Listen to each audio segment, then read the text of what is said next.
Jungle. Bonjour à toutes, bonjour à tous. Nouvelle semaine, nouvelle aventure sur Sport FM. La radio qui mouille le maillot lundi 5 septembre 2022 sur la 91.9, le www.sportfmtg.com. Merci de nous faire confiance. Merci de nous accueillir chez vous. Excellente semaine à toutes et à tous. Eh bien, Dingue de Sport de ce jour revient sur l'élimination du Togo au deuxième tour des qualifications du CHAN 2023. Le MENA du Niger a battu une sélection togolaise méconnaissable 3-1. Jonas Kokou Komla n'a pu faire comme à Balodossé. Qu'est-ce qui a pu se passer pour que le Togo échoue si près du but? À qui la faute? Les joueurs, staff technique ou la Fédération togolaise de football? Nous vous donnons aussi la parole en fin d'émission pour vos réactions.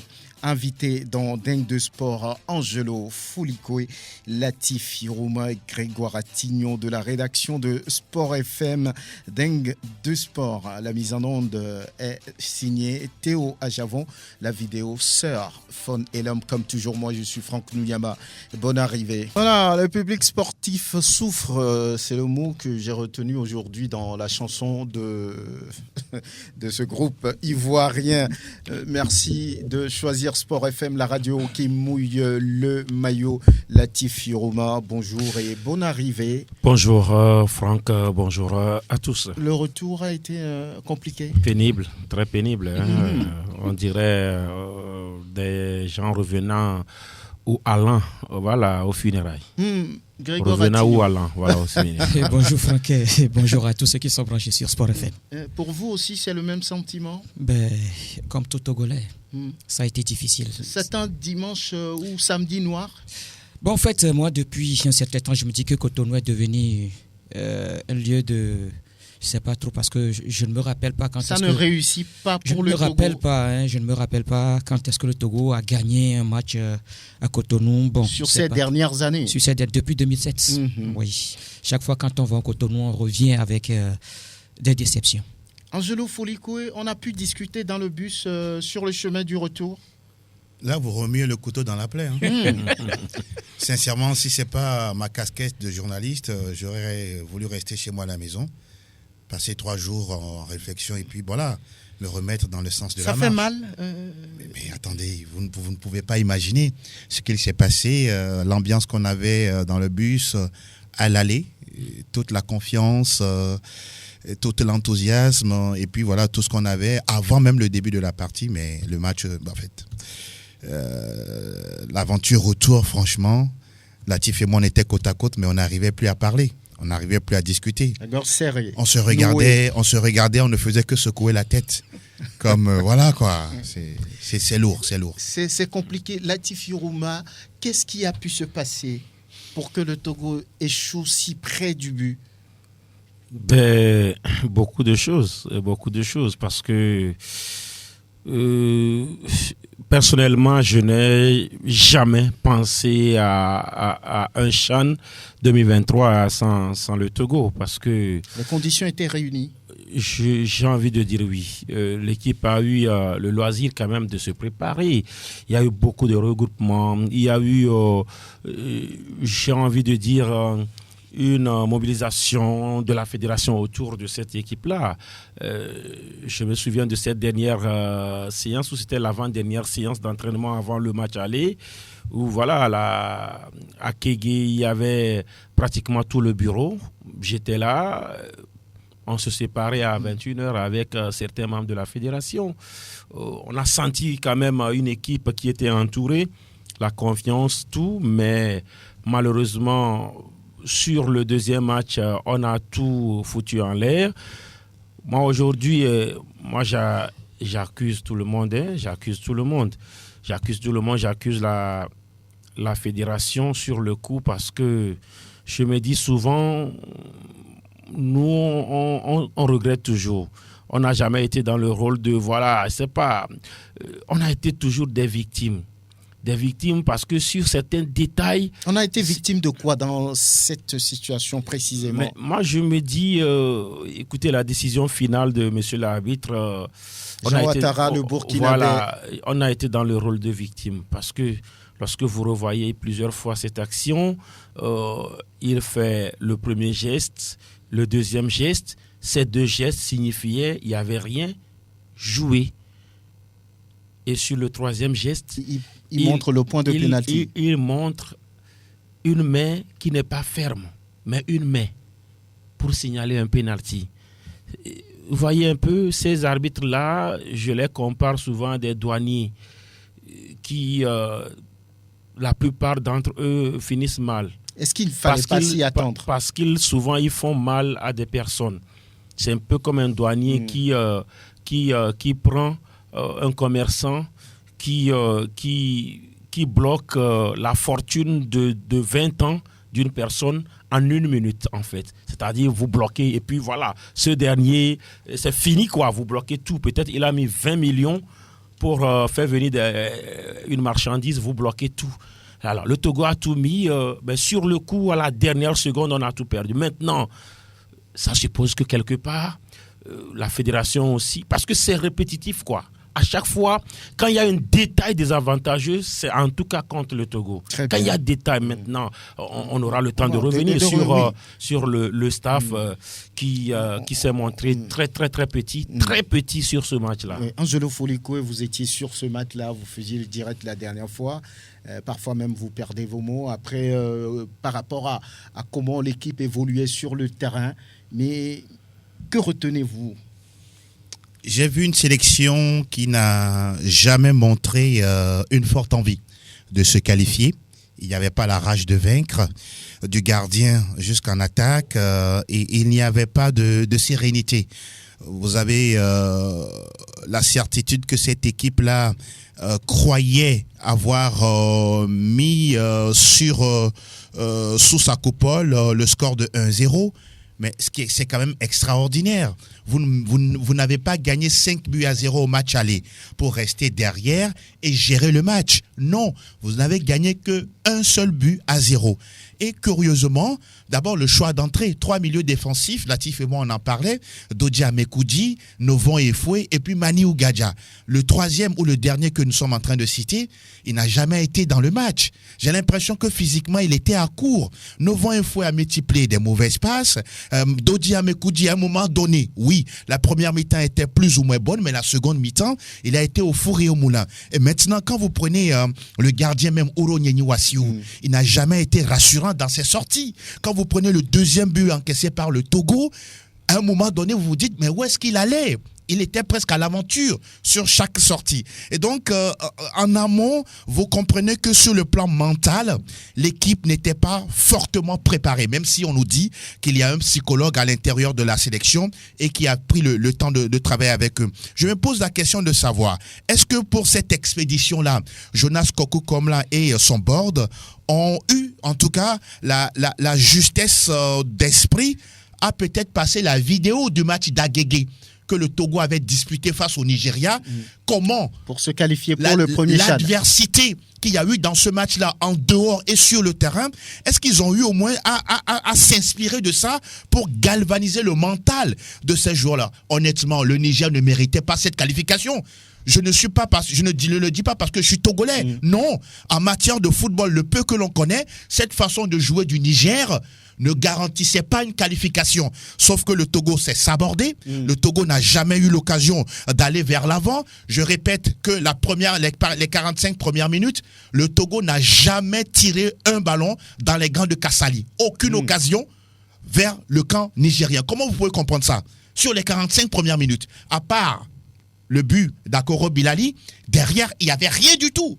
Je dis bien, il n'y avait rien du tout. Aujourd'hui, Jonas Kokou-Komla, oui, il le dit qu'il a un nom, qu'il avait un nom avant d'arriver ici. Aujourd'hui, je pense qu'il a perdu ce nom-là. S'il est honnête. Est-ce qu'il avait le nom? Mais c'est ce qu'il disait. Il a remporté la CAN U17 avec quoi, le Mali à l'époque. Donc c'est ça le nom. C'est ça le nom. C'est sûrement ce qui a plaidé en sa faveur pour qu'on enlève Jean-Paul Abalo Dossé et qu'il arrive. Aujourd'hui, il a échoué. Il a échoué lamentablement. Et là, le Togo recule de 3 ans en arrière. Les prochaines sorties du Togo, ce sera 4 matchs et non 2 matchs. Pour terminer en disant ceci. Aujourd'hui, je pense que c'est une faillite collective. Je dis bien une faillite collective, en commençant par le ministère, la Fédération togolaise de football, le board, le staff technique, même les joueurs, eux tous, ils sont impliqués dans cette faillite collective. Oui, Prosper Agboklou, bonjour, bonne arrivée. Tout va bien? Ah bon? Très mal. Très mal. Oui. Qu'est-ce qui vous fait mal? Parce que notre football est malade. Encore? Oui, quand on fait l'autopsie de tout le parcours du football togolais dans les qualificatifs pour les compétitions continentales, que ce soit chez les jeunes, les dames, partout. Les dames ont été à la CAN, c'est bon. Exemple, c'est cette partie. On peut dire que tout le reste, pour nous, ça rend très malade en tant que, comme on appelle, observateur et acteur de football, journaliste. On aimant donc la matière, on se dit que on recule, on a vraiment reculé. Donc je dirais, dans cette essence, être content, je crois quand même que c'est être aux antipodes donc des réalités. Oui, on va écouter l'entraîneur adjoint de la sélection KO, l'entraîneur KO, et on vous retrouve, Grégoire. C'est vraiment une grosse déception puisque tout un pays nous attendait. En début de match, on est tombé dans le jeu de l'adversaire. On jouait long. On a encaissé un but à la dernière minute des 45 minutes. On repart dans les vestiaires. On essaie de poser les pions. On essaie de faire quelques changements pour pouvoir corriger le jeu. On est arrivé à marquer un but, ce qui nous permettait déjà d'être qualifiés. L'arbitrage était un peu compliqué. Ce dernier but qui vient à la fin casser ou bien saper le moral de tout un pays, c'est vraiment une grosse déception. Surtout que l'adversaire, il a marqué. Déjà, quand il marque, il met déjà une pression sur nous. On ne peut pas accuser X ou bien Y. C'est tout un travail d'ensemble qui vient de tomber à l'eau. On va retourner, on va travailler pour se préparer pour les prochaines années. Pour moi, il n'y avait pas pénalty. Au début du match, l'arbitre, il a montré combien de fois il était contre nous. Sur l'action, il ne siffle pas. Il était là, il a attendu 1 seconde, 2 secondes avant qu'il ne siffle. Donc ça veut dire qu'il y a quelque chose. Le ballon plutôt était déjà à côté de la main du joueur nigérien, pas du Togolais. Parce que le joueur togolais, il n'a pas touché. Sérieusement, franchement, l'arbitre, il a failli sur ce coup. Voilà Hugues Kao, le sélectionneur adjoint des éperviers locaux. Grégoire Attignon, oui, dans le jeu. Tout le monde est d'accord pour dire que la sélection togolaise n'a pas joué, mais a plutôt déjoué par rapport à tout ce que l'entraîneur titulaire a eu à dire ces derniers temps avant le match. Il dit: ma philosophie, c'est de jouer. Ce n'est pas avoir peur de l'adversaire, c'est de jouer. Et il y avait beaucoup de confiance, motivation. Mais au Bénin, il a fait tout le contraire de ce qu'il a dit. Oui, mais moi, je n'ai pas compris cette manière de jouer de l'équipe togolaise. Et déjà, en début de partie, vous sentez que c'est une équipe qui refusait pratiquement de faire le jeu. À chaque fois, on laisse l'initiative au Niger. À chaque fois, le Niger a le ballon et la défense togolaise ne fait que reculer. Même le portier Oronyeni Ouassiou, pour faire son dégagement, il traîne un tout petit peu. À chaque fois, l'arbitre était obligé de le rappeler. Et à chaque fois, quand il prend le ballon pour le poser dans les 5m50, déjà, quand il pose la balle, l'arbitre siffle. Ce qui veut dire qu'il y a quand même cette idée-là, c'est de défendre la victoire de Lomé 1-0. Alors que c'était... Et donc, là, on a compris que l'équipe togolaise ne voulait pas jouer. Tout à l'heure, Angelo évoquait le milieu de terrain togolais où il y a 3 milieux défensifs. Ce qui veut dire qu'il n'y a pas de milieu offensif. Les 3 attaquants... Ça montre tout de suite ce qu'il veut faire. Ce qu'il veut faire. Donc, les 3 attaquants étaient obligés de venir, eux également, chercher le ballon. Maintenant, chercher et porter ce ballon-là vers l'avant, c'était difficile parce que... Agoro Ashraf ou encore Ouattara Moutalabou ou encore Akoro Bilal, il y a qu'Akoro Bilal seul qui arrivait quand même à porter le ballon, même dans la surface. La toute première occasion togolaise dans ce match, c'était à la première minute. Akoro Bilali, il l'a essayé, mais c'est parce que devant, il n'y avait pas quand même de soutien. Sinon, cette balle, c'était une première action qui pouvait quand même porter un but pour le Togo. Mais là, il n'y avait pas de soutien. La défense nigérienne était revenue. Donc, l'équipe togolaise a complètement abandonné le jeu au Niger. On a égalisé à 3 minutes après la reprise. On a égalisé principe, on pouvait maintenir ce cap-là, mettre la pression sur l'équipe nigérienne. Mais après avoir égalisé, on a encore laissé le jeu au Niger et c'est ce qui est finalement arrivé par ce deuxième but et puis ce troisième but-là. Oui, c'est vrai, nous parlons des erreurs ou bien de la faute de l'équipe togolaise, mais sincèrement, cet arbitre-là était vraiment en mission parce que toutes ces décisions, je dis bien toutes ces décisions sont contestées. À chaque fois quand il doit prendre la décision, vous allez voir s'il y a faute pour le Togo, il hésite avant de siffler. Mais à chaque fois quand il y a coup franc pour le Niger, il n'hésite pas, il prend sa décision et ce pénalty-là, c'était en tout cas... C'est déplorable à chaque fois quand on se retrouve dans ce genre de situation. Je me rappelle encore des éliminatoires du CHAN 2016, je crois bien, ou bien 2017, ce match-là entre le Togo, le Bénin et le Togo. Le tir au but de Urosama Hakim qui était bien rentré et refusé par l'arbitre ghanéen William Agbovi. Aujourd'hui, c'est un Burkinabé aussi qui décide de décider également du sort du Togo donc dans ces éliminatoires. Est-ce que le Togo n'a pas donné le bâton pour se faire taper? Sur cet aspect, je vous rejoins. Je comprends bien l'analyse aiguisée de Grégoire, mais s'il faut seulement se raviser sur l'arbitrage en dédouanant tout de suite la responsabilité du Togo, je dis à un moment donné, soyons sérieux. Vous l'avez dit tout à l'heure, sur le continent et même sous d'autres cieux, on sait très bien qu'un match d'une compétition avec un tel enjeu, les discussions se font ailleurs. Je parle bien par exemple de l'arbitrage. Mais attendez, lorsque je ne vais pas faire de comparaison, mais on sait très bien comment Gabriel Amei gérait ce genre de match. On le sait très très bien. C'est-à-dire que oui, il y a quand même cette particularité-là de mettre je peux dire en exergue son autorité ou sa volonté de vouloir gagner le match. Il y a un officiel même béninois qui m'a dit la dernière fois, samedi, mais est-ce que vous savez par exemple que l'arbitre a séjourné dans le même hôtel que les joueurs nigériens? J'ai tiqué un tout petit peu. Il a répété la même phrase à un autre confrère. Certes, je n'étais pas sur les lieux, mais c'est ce qui est sorti. Et je vous dis que ce même officiel, à la fin du match, a failli même taper l'arbitre dans les vestiaires. Il a fallu la sécurité, en tout cas du stade, pour l'écarter, en tout cas de cette situation, pour redire ceci. Qu'est-ce qui a été fait en amont concernant cette confrontation, sachant que Harouna Doula avait déjà prévenu le Togo? Nous allons en tout cas vous rendre la monnaie de la pièce. Nous allons en tout cas prendre ce qui nous a été fait ici pour que la prochaine fois, bien la sortie du Togo soit en tout cas mise dans des problèmes. On a été mis dans les problèmes. Tout à l'heure, on était tous les deux sur le même match. Jean Ouattara, la première action togolaise, faute, ballon pour le Niger. La deuxième action, le Togo avait l'avantage, il dit non, c'est le Niger. Et donc, durant toute la partie, mais c'est ce qui s'est passé. Le premier but nigérien est intervenu à la 40e minute. C'était dans le temps additionnel de la fin de la première période. Regardez un peu la situation. 4 minutes plus tard, le Togo arrive en seconde période à égaliser. Le pénalty intervient à la 40e minute. Dans le temps additionnel, 4 minutes. Si je ne me trompe pas. Oui, c'est 4 minutes qui a été donné. Et c'est dans le temps additionnel que le Nigérien, Mossi, qui sort du banc, qui vient planter ce but à la grande joie d'Harouna Doula. Et quand je l'ai approché, il était là, il me dit non, mais moi j'avais prévu déjà ce scénario. Hein. Je l'ai vu, je lui ai posé la question. Vous l'avez vu dans la boule de cristal, il dit non, que c'est le Coran. Après, je vais vous montrer comment ça fonctionne. J'étais là, j'ai dit, mais attendez, ça veut dire simplement qu'à un moment donné, arrêtons de croire que tout se fait de façon claire, de façon lumineuse. Dans les détails, dans les couloirs, des choses se décident ailleurs. Et c'est très important. Il faut que le Togo arrive à se réveiller. Sinon, on sera toujours des victimes, comme Latif l'a dit. Oui, voilà.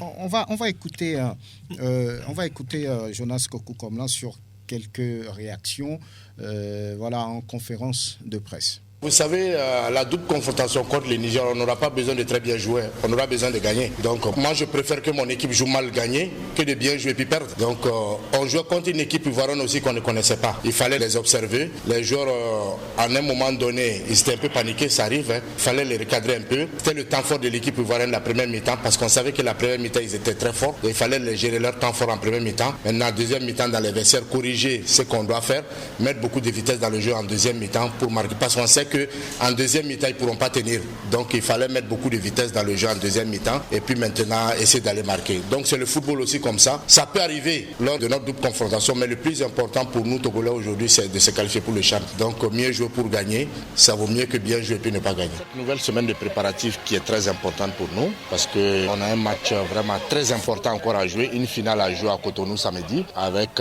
une séance qui était basée sur la conservation du bal, le jeu de transition, donc, et puis mettre en place quelques stratégies de jeu. Je pense que ça se passe très bien, les joueurs sont motivés, il y a cette envie qui est là d'aller chercher cette qualification à Cotonou. Tout se passe bien et je pense qu'avec l'état d'esprit qu'il y a, ça va bien se passer le samedi. Les leçons à retenir, c'est d'abord d'être plus réaliste devant les buts parce qu'on a eu beaucoup d'occasions, il faut les scorer, il faut jouer. Notre philosophie, c'est le jeu, il ne faut pas avoir peur non seulement de l'adversaire ou bien du ballon, il faut faire le jeu, il faut poser le ballon au sol, scorer beaucoup parce qu'on a eu beaucoup d'occasions et puis sur le plan mental, être présent mentalement parce que c'est un match qui va être très costaud, il faut qu'on soit là présent dans les duels. Si tous ces ingrédients sont réunis, je pense que ce sera réuni aussi, on va faire un bon match samedi. Il faut retenir une bonne ambiance. On a quitté Lomé, on est bien arrivé à Cotonou, bien installé. Les joueurs, ils sont là, ils sont motivés, il y a une bonne ambiance. Tout le monde est déjà dans le bain du match du samedi. Je pense que déjà c'est une bonne chose. La motivation y est là. Donc c'est à nous maintenant le samedi de donner le maximum de nous pour se qualifier. On aura une petite marche avec un peu de footing aujourd'hui. Question de récupérer un peu et puis demain on va s'entraîner à l'heure du match à 14h heure de Cotonou. On va se mettre déjà dans le bain du match, on va s'entraîner, faire une reconnaissance du terrain, se préparer psychologiquement et puis mettre certaines stratégies en place. Vous savez, le match aller, ça a été un match rude, donc il y a des petits bobos. Le staff médical est en train de s'affairer autour de ces petits bobos-là. Je pense que c'est normal, c'est des petites blessures qui arrivent à chaque athlète, à chaque sportif. Donc le staff médical s'affaire sur ça. Je pense que d'ici le match, on aura une situation claire de tout le monde. Je préfère mal jouer et gagner que de bien jouer et perdre. Voilà, il y a cette envie de se qualifier. Tout est en place pour que le Togo fasse un bon match. Voilà. Est-ce qu'à un moment donné, notre coach national ne se surestime pas, n'était pas trop confiant par rapport à ce qui va arriver pour le match retour, alors qu'en face, sur le match aller, il y avait un entraîneur quelque part guerrier qui a prévenu le Togo? Oui, je pense que Angelo l'a effleuré. À un moment donné, vous savez, on sait très bien que Jonas est un grand discoureur, un grand communicateur, mais dans sa façon de communiquer, à un moment donné, il a lâché une phrase qu'il ne fallait pas quand Jonas dit que lui, il avait un nom avant d'arriver ici, qu'il n'a rien à prouver. Alors, il n'a rien à prouver, voilà, il n'a pas pu prouver parce que je me dis, Jonas, jusque-là, n'est pas encore champion du Togo. Jonas n'a pas su qualifier le Togo pour le CHAN. Abalo Dossé, champion du Togo. Abalo Dossé a qualifié le Togo pour le CHAN. Vous voyez, ça suppose que Jonas, il n'a pas encore marqué un seul point au Togo. Mais il a dit, et au sortir de cette conférence de presse, ça a parlé au niveau de la presse. La presse togolaise a été un tout petit peu tendre parce qu'elle se disait, voilà, on était dans une dynamique.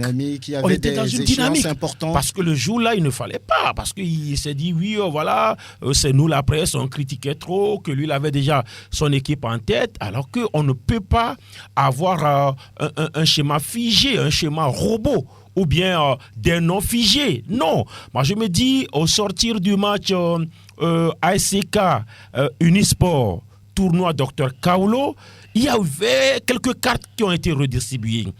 Vous allez voir, dans ce match, on a vu le petit Abalo Deni, même si Jonas a grillé le petit. L'autre fois, on l'a vu. On a vu le Rasta de Unisport. Djama Famille. C'est Fama Djami. Voilà. On l'a vu. Mais Jonas a dit, non, je n'avais plus besoin d'attaquant. Mais selon les informations, il a fini par faire venir un attaquant qu'il n'a jamais utilisé. Je crois il a fait venir Taufik, l'attaquant Moukaïla, qui n'a jamais utilisé sur ce match.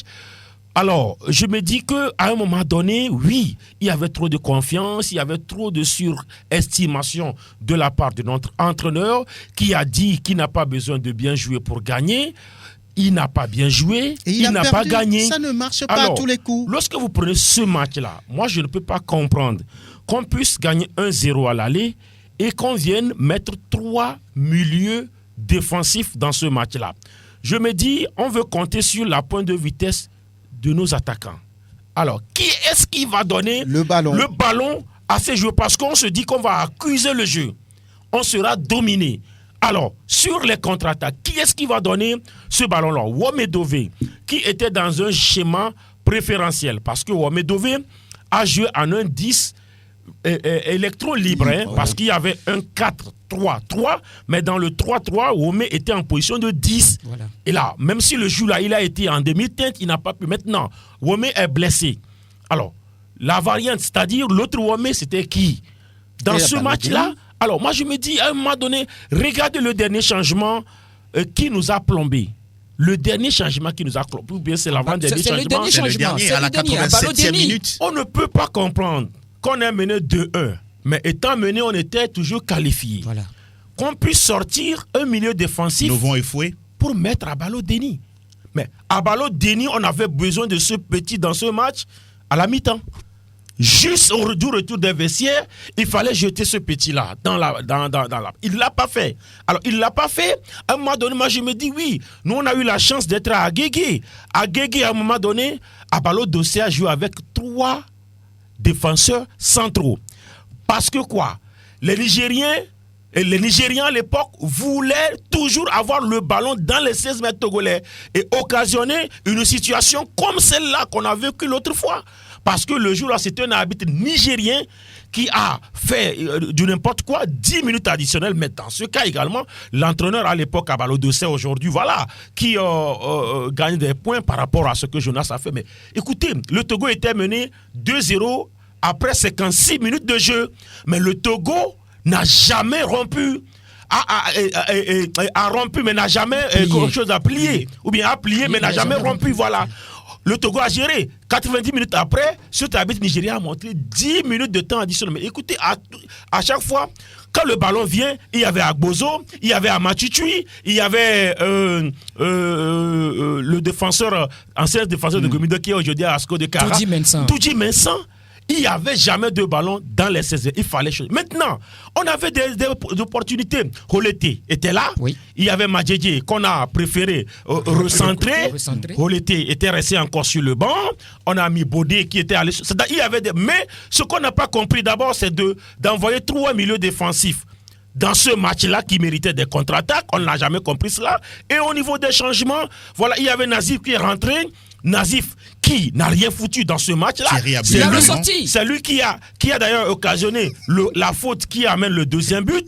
Alors, on sort également Novon et Fouet au moment où il fallait garer le bus. En ce moment, il fallait garer le bus. S'il fallait, même si Jonas pouvait aller lui-même sur le terrain, créer le surnombre en défense, il sort un milieu défensif, il met Abalo Deni. Alors, comment vous pouvez comprendre ces situations? L'autre aspect, Jonas était sur le banc pratiquement sur toute la deuxième partie. Il a été le chaos dirigé. Mais écoutez, dans ce match-là, vous le principal, vous êtes sur le banc. Il avait un problème? Je ne sais pas. Il était sur le banc, assis. On a pris le deuxième but, il était assis. Comment vous pouvez comprendre ça? Alors qu'en ce moment, c'est à l'entraîneur de coacher. Il fallait coacher ce match-là. Il ne l'a pas fait. Donc moi, je me dis, écoutez, c'est Jonas. Sur toute la ligne, c'était Jonas. Jonas je me dis, il s'est surestimé. Et puis voilà, il a été plombé. Lorsque vous écoutez un peu les bruits de couloir, voilà. Il se dit, oui, il a manqué d'humilité aussi envers ses collègues qui n'auraient pas aussi aidé, qui aurait même bien vu l'élimination du Togo, vous voyez. Donc malheureusement, si c'est cela, malheureusement c'est triste parce que quoi qu'on dise sur le Togo, parce que moi j'ai très mal que le Togo ne puisse pas se qualifier. Mais sur le coup, ce Niger-là qu'on a vu, cette équipe du Niger, et puis le gardien, Ourogneni Wassiou. Totalement. Écoutez, moi j'ai été gardien de but. J'ai été gardien de but. J'ai été gardien de but. J'ai commencé à jouer en tant que gardien de but. On a 2 gardiens autour de la table. Latif et Prosper. Un gardien qui sort et qui ne touche jamais le ballon, ça c'est quoi chaque fois, hein, Mais chaque écoutez, Oliver Kahn dit, mais si écoutez. vous êtes gardien, si vous sortez, c'est pour toucher le ballon. Mais écoutez. Dans le cas contraire, vous restez sur votre ligne. C'est ce qu'il dit ça a toujours. été notre point Et faible également. C'était sur ces erreurs-là que le deuxième but. Regardez le deuxième but. Comment on peut prendre un but comme ça? Regardez le deuxième but. C'est pas possible. Oui, Je voudrais apporter un peu de l'eau au moulin de Wassiou, pas pour le défendre en tant que tel, mais je En crois tant qu'ancien gardien. Bon, en tant que... Oui, vous savez, les garçons, pour moi, étaient dans un état psychologique délabré. Je ne pense pas qu'on leur ait vraiment parlé Mais de ce alors, que ça qu'est-ce devait que être. l'entraîneur vient nous dire? Non, c'est ce que je dis. Je voudrais comprendre là-dedans parce que ils ont démontré le contraire de ce que nous pensons. Ça, franchement. Mais vous savez, dans la psychologie du jeu, il y a deux rectangles devant les buts. Oui. Le grand et le petit. Oui. C'est le petit qui est les 5,50 m. Et Jean Ouattara, ce qui m'a étonné, à chaque fois qu'un gardien sort dans les 5,50 m, qu'il touche le ballon ou ne le touche pas, qu'on le charge, qu'il siffle. Il a fallu même que le gardien s'asseye parfois pour l'obliger. Et ce qui m'a étonné, il y a deux aspects, comme les collègues viennent de le dire. Le refus de jouer. On a garé le bus, on n'a pas développé l'attaque. Maintenant, la psychologie que l'arbitre a plantée dans le match. Regardez, un Nigérien qui contrôle le ballon. Oui. Vous vous rappelez, de l'autre côté, lui seul, il a pris le ballon de la main. L'arbitre a dit continuez. Mais il a fallu tout simplement qu'on touche un Nigérien devant le but. On l'a même pas touché. Vous savez, il y avait eu cette psychologie. Devraient être préparés par rapport à une telle situation. Excusez, je ne défends pas les Togolais. Oui. Mais je dis, quand un arbitre arrive et dans un moment donné, il plante une forme de sécurité. Parce que nos joueurs étaient déjà d'esprit faible. Excusez-moi le terme. Maintenant, un esprit faible n'a pas sa place au champ. Ils doivent être préparés pour cette situation. Ce que je voudrais dire, il faut quand même qu'on relève. Je ne dis pas que je ne défends pas l'élimination. Mais ce sont des aspects, Angelo l'a dit tout à l'heure, il va falloir qu'on se prépare en amont. C'est très important. Qu'est-ce qu'on a fait à l'avance pour que l'arbitre se comporte ainsi? De cette manière. Maintenant, regardez, la sortie de Agbocho Manim, ça a été donc le clou même qui a plombé la défense. Parce qu'il est sorti, après lui, les deux buts sont arrivés. On était à 1-1, c'est après sa sortie. Oui. Vous êtes un arbitre, un joueur qui contrôle le ballon, il voulait le dégager, vous tournez le dos pour ne pas regarder ce qui se passe. Et quand le joueur tombe, vous ne cherchez même pas à savoir auprès de vos assesseurs qui est de l'autre côté ce qui s'est passé. Vous courez tout ça. Et à chaque fois que les Togolais tombent, ils demandent à la civière, à la civière de rentrer. Oui. Mais lorsqu'il y a eu le penalty, le Nigérien là est resté là-bas pendant longtemps. On a fini de le guérir, de le traiter. Il boitillait pour partir. C'est dit tout simplement que nous-mêmes, nous avons coordonné toutes les actions qui pouvaient nous amener l'élimination. On est parti depuis jeudi. On n'a pas eu le temps de contrôler là où se trouvaient les arbitres. Et vous allez comprendre immédiatement que ce que Djoula Aruna nous a dit ici, tout a été mis en marche. Ils ont été rusés. Ça veut dire que vous me tendez, ou bien et la perche, c'est que au niveau de l'organisation d'un tel match, un match décisif, après les déclarations aussi d'un entraîneur qui a dit nous allons vous retourner la même chose alors qu'il n'y avait rien. Un entraîneur qui vous prévient dans ce sens. L'organisation de ce match, est-ce que tout a été bien fait, Angelo Folikoué? Tout a été bien fait? Non, pas du tout. Aujourd'hui, d'abord, quand on prend un peu la communication, on a l'impression que pour la Fédération togolaise de football, seul le match aller comptait. Seul le match aller était plus important et qu'avec le match aller, on pouvait déjà composter notre qualification. Surprise, on n'a gagné qu'un 0. Mais pour le match retour, vous avez senti une communication autour de la sélection? Non. Pour aller à Cotonou? Les émissions que nous faisons ou soit aussi. Le fait même d'avoir juste quelques bribes d'informations sur les réseaux sociaux.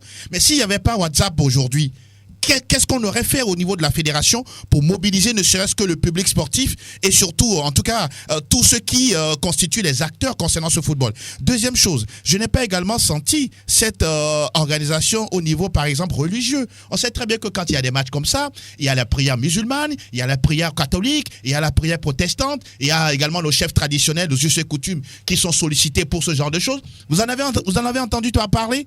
Rien, silence radio. Parce que la fédération n'a pas envie de débourser des sous pour que la qualification soit compostée. Aujourd'hui, ceux qui ont plaidé en la faveur de Jonas Kokou Komla pour venir à la tête de cette sélection sont en train de voir les résultats. Je vais aller un peu plus loin. Comment vous pouvez comprendre que la sélection locale aujourd'hui ne soit composée que des joueurs de l'ASK d'Asco?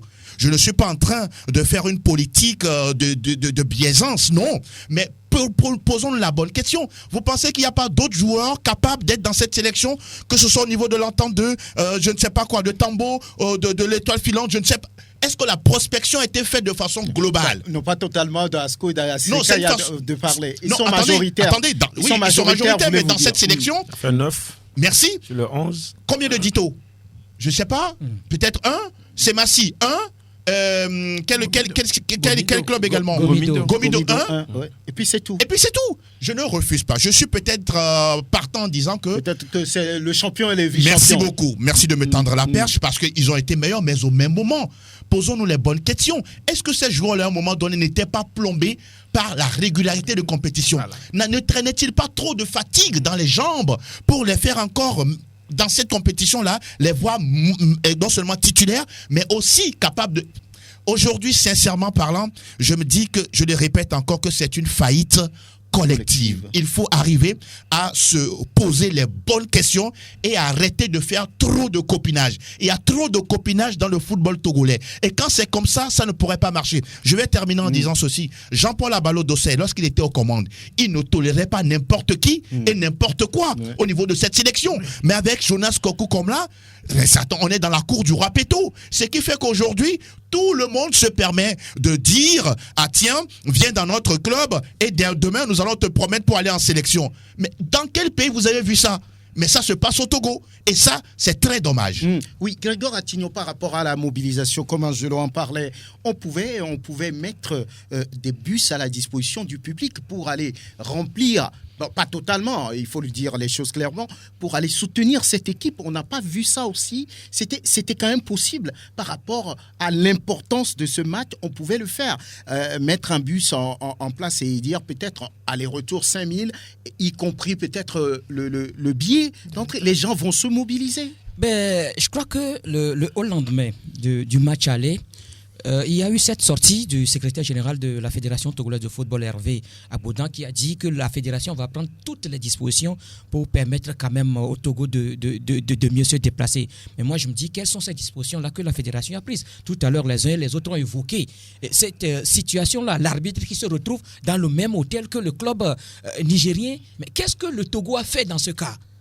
À la veille de cette rencontre, on nous dit que le Niger a décidé de ne pas retransmettre le match. Il n'y aura pas de diffusion de match. Mais qu'est-ce que le Togo a fait dans ce cas? Pourquoi le Niger a décidé? Est-ce qu'il n'y aurait pas de télévision ou bien de caméra pour filmer le match? Pourquoi le Niger a refusé cela? Mais qu'est-ce que le Togo a fait dans ce cas? Ça veut dire qu'il va y avoir des choses. Il va y avoir des choses. L'entraîneur nigérien l'a dit. Qu'ils vont nous rendre... de voir ça sous Ameyi, Gabriel Ameyi. On peut pas...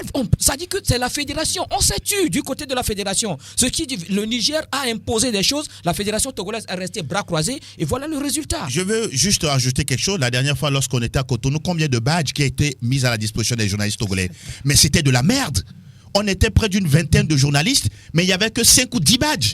Comment vous pouvez comprendre ça? 7 badges pour 20 journalistes. Mais c'est de la merde. Et tout ça, il a fallu des mains et des bras. Mais attendez, il a fallu négocier. On ne peut pas faire le football de cette façon-là. Disons les choses, disons les vérités. Et je dis encore une chose, lorsqu'on continuera de taire les choses qui se font à la lumière du soleil, on dit non, c'est mon pays, il ne faut pas que je dise tout. Je dis à un moment donné, on se trompe largement. La dernière fois, il a fallu des négociations de gauche à droite. Pendant ce temps, on n'avait pas encore la feuille de match et on avait la pression, même avant le début du match. Et à un moment donné, le journaliste, à une certaine époque, vous pouvez témoigner, vous partez la veille, vous partez même 2 jours avant le match, si c'est un match décisif, un match important, vous partez 48 heures, 72 heures avant. Mais nous, on quitte Lomé à 7h30, voire 8h, on arrive à Cotonou à 11h45, voire midi. À 1 heure pratiquement. Dans quelles conditions peuvent-nous être pour faire un bon match? Disons la vérité. Latif. Oui, parlant justement de l'organisation, j'allais en venir. Parce que moi, je me dis, écoutez, à un moment donné, il faut dissuader des gens par un certain nombre de choses. La presse aurait pu être à Cotonou au moins minimum la veille du match. La veille du match. Mais on ne l'a pas vu. Toute la presse. C'est vrai que la fédération a fait déplacer la presse. Il y avait un bus sport et la presse et le personnel de la fédération. Mais tout ce monde-là est arrivé 1 heure avant le match. Ça suppose que voilà, quand les gens mettent des trucs en place, au moins quand on voit la presse qui est là, ils sont là, les journalistes togolais sont là, il y a quand même des choses qui vont se dissiper. Lorsqu'aujourd'hui on continue de parler de Gabriel Améi, écoutez, c'est parce que justement on a vu des choses. En 2012, la qualification du Togo pour la CAN 2013 Afrique du Sud.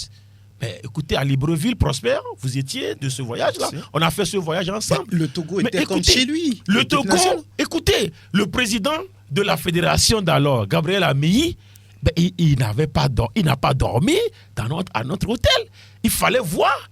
Mais en fait, quand on dit de faire les choses, ce n'est pas d'aller demander à ce que l'arbitre siffle pour vous, mais c'est d'équilibrer les choses. Il faudrait quand même amener cet arbitre-là à être correct. C'est cela. Il faut en tout cas équilibrer. Même si vous ne pouvez pas déséquilibrer, équilibrer les choses. Parce que les autres ont déjà déséquilibré. Vous équilibrez les choses. Mais alors, qu'est-ce que nous on fait? Rien. À chaque fois, quand il y a un détail, nous sommes toujours dans le rôle de victime. Bien sûr. À chaque fois, parce que on se dit, voilà. Et regardez, c'est au Togo ici qu'on est venu éliminer le Togo. Chose comment il faut vous avez vu ça où? Dans le monde entier, de l'histoire du football. Vous avez écouté ça quelque part? Un pays organisateur disqualifié, vous avez vu ça quelque part? Mais au Togo, alors, le Niger, qui quitte le Sahel, qui vient faire sa loi à côté ici, au Togo. Enfin, parce que pour moi, Cotonou, c'est le Togo. Quelqu'un a dit Cotonou, c'est Lomé. Cotonou, c'est Lomé. Vous voyez un peu, on est arrivé là. Vous avez dit par rapport à la presse, on arrive, on nous balance 6-7 badges à la figure. Allez, on nous dit, écoutez, il fallait voir comment on a fait pour pouvoir. Alors, écoutez, c'est pas possible. Donc, moi, je me dis, on est trop minimaliste. On est là, truffé fédération, truffé des gens, mais à un moment donné, écoutez, il faut quand même des hommes forts pour ce genre de situation. Aller chercher les valeurs extérieures. Pour ces genres de situations, moi je me dis qu'il y a des gens pour pouvoir gérer ces situations-là. Malheureusement. C'est dommage, le Togo qui recule, oui. Vraiment, c'est dommage, je dirais tout simplement que triste pour nous de voir comment les choses sont passées la dernière fois à Cotonou. Je crois que ceci doit servir quand même de leçon pour qu'au niveau de la Fédération togolaise de football, qu'on sache s'entourer vraiment d'un environnement. Je dirais... Des leçons encore. Il y a des leçons. Est-ce qu'on les apprend? Oui, je crois quand même que ça là... On les apprend pas. Que vous soit on les apprend, on le vous avez dit jamais, tout à l'heure que tous pensaient que la qualification était déjà acquise à travers le match aller. Mais malheureusement, on n'avait qu'un but à 0 à défendre. Les Nigériens nous ont menacés. Qu'est-ce qu'on a fait de ces menaces? C'est ça. Donc, la leçon, c'est qu'on se dit souvent qu'on est déjà, je dirais... dans une forme donc de franchise, qu'on ne pouvait plus avoir de problème et que malheureusement on oublie que le football se joue ailleurs. Le football se joue ailleurs, autre que sur le terrain. Les arbitres sont les plus corrompus du monde. Il faut quand même le dire. Excusez-moi, messieurs les arbitres, je ne vous taxe pas de corrompus, mais ailleurs, on voit tout ce qui se passe. Et quand ça arrive sur le terrain, vous allez comprendre immédiatement. Il faut faire la lecture de ce qui se passe. Donc, je crois quand même qu'au niveau de la fédération, et que les entraîneurs aussi soient entourés des gens, il faut dire, il faut de l'expérience. Vous savez, je ne suis pas sûr que quand Jonas Kokou est en train de parler de cette façon, c'est qu'il le fait librement. Il y a autour de lui des corrections aussi. On connaît beaucoup de choses, mais on ne veut pas en parler. Maintenant, au niveau de la Fédération togolaise de football, quels sont les vrais conseillers autour du président de la Fédération? Qu'est-ce qu'on lui dit exactement? Qu'est-ce qu'on lui conseille de faire? Donc, je crois quand même que les uns et les autres l'ont dit déjà, cette élimination fait très, très, très mal parce que nous avons cru à un certain moment donné, à 15 secondes de la fin du match, que nous étions déjà en Algérie. Et ça, je crois quand même qu'on doit casser la baraque et savoir ce qu'on peut faire à l'avance pour qu'on ne retombe plus dans cette chaîne, donc, je dirais, qui nous emballe et qui, franchement, pour l'instant, on ne connaît même pas le bout du tunnel. C'est vraiment, on va dire, une élimination qui fait mal. La dernière fois, ici sur les antennes de Sport FM, juste après le match, il fallait suivre la réaction des auditeurs, du public.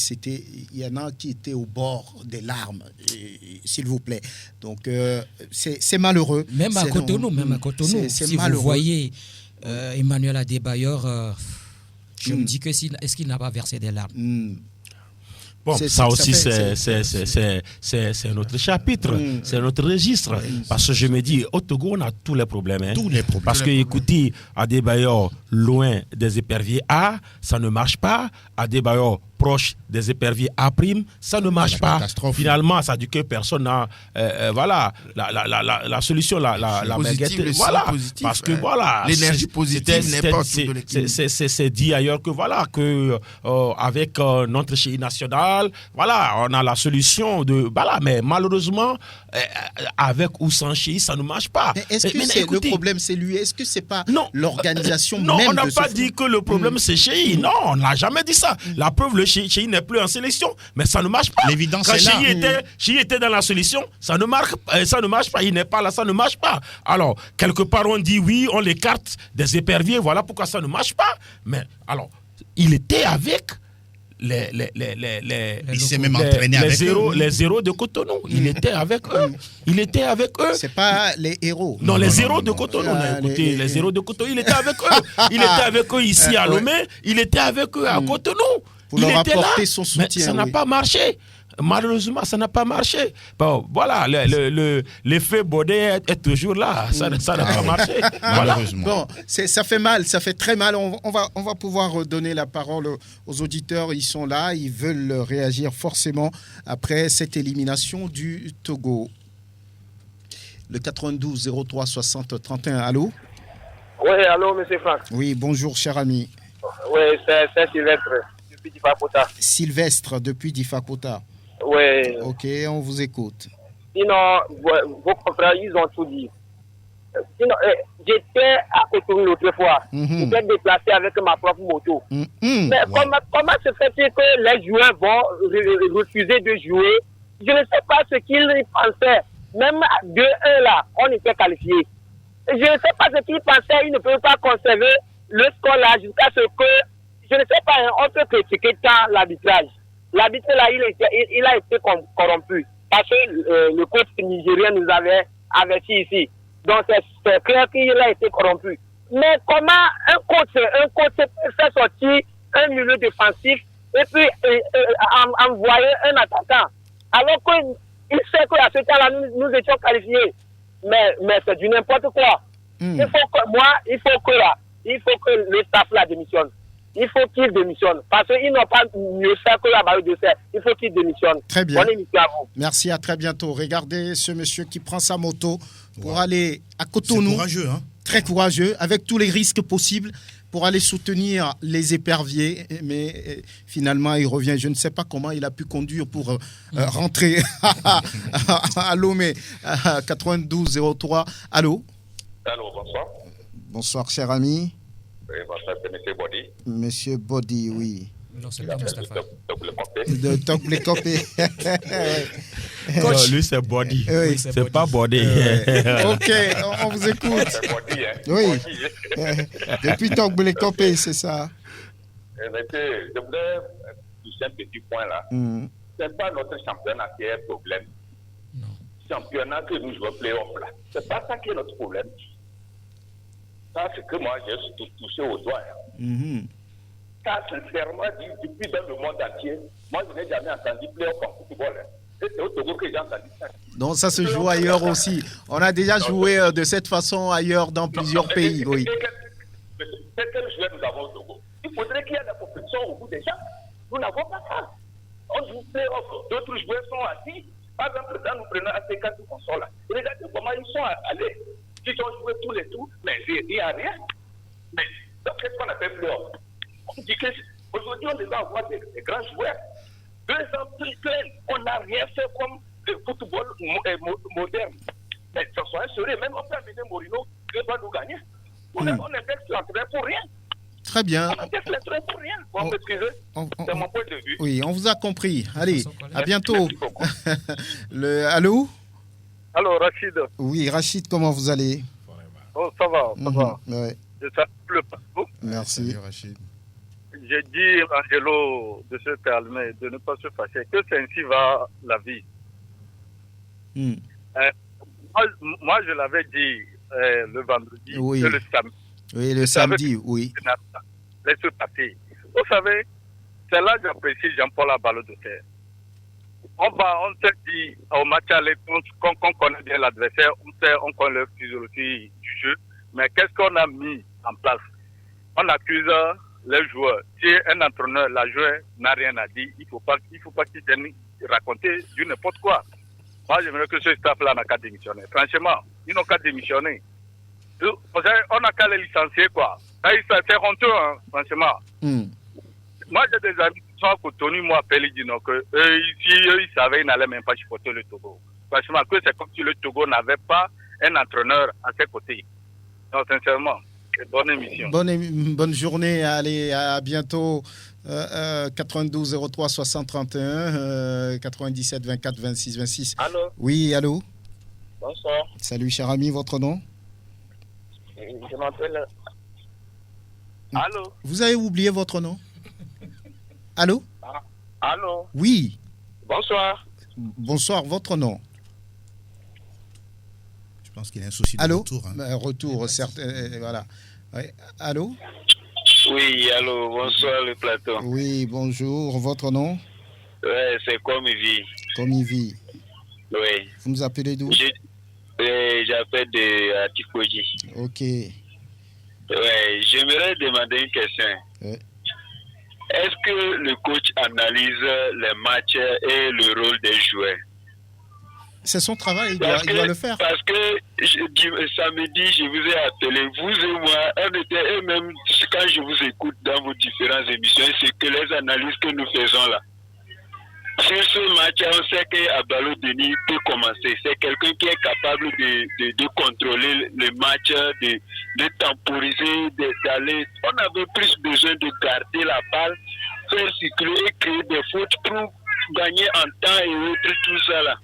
Mais bon, comme moi aussi j'ai suivi la finale ASK et SEMA et Unisport, on a vu que il y a des joueurs qui peuvent, sur ce match retour face au Niger, qui peuvent bien faire la fin, mais on a fait, est-ce que le coach vous écoute quand même, voir l'émission là, il vous écoute pour voir si, après tout regarder les matchs, comment ce joueur-là peut me faire la fin, tout ça. Il est technicien, nous, on est des journalistes, donc vous comprenez.